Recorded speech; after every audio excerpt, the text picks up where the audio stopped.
ہمارے چینل کو سبسکرائب کریں اور بیل آئیکن کے بٹن کو دبائیں۔ اگر کسی شخص کے کپڑوں پر کتے کا جسم لگ جائے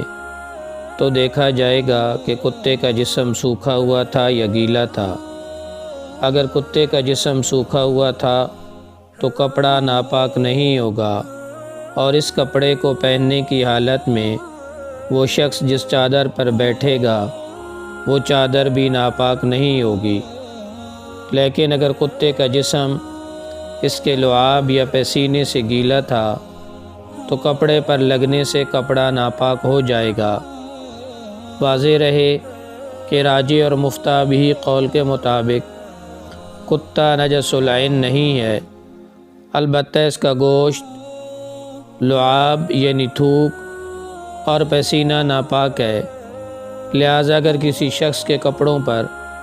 کتے کا جسم لگ جائے تو اس سے اس کے کپڑے ناپاک نہیں ہوں گے، البتہ اگر کتے کے جسم کا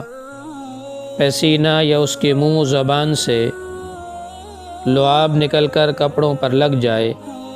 تو اس سے کپڑے ناپاک ہو جائیں گے۔ ناپاک کپڑوں میں کسی چادر پر بیٹھنے کی صورت میں دیکھا جائے گا کہ اگر ناپاک کپڑے سوکھ گئے ہوں یا معمولی سے تر ہوں تو چادر ناپاک نہیں ہوگی، لیکن اگر کپڑے کی ناپاک جگہ اتنی گیلی ہو کہ چادر پر بیٹھنے سے چادر بھی گیلی ہو جائے تو چادر ناپاک ہو جائے گی، لیکن اگر چادر گیلی نہ ہو تو چادر ناپاک نہیں ہوگی۔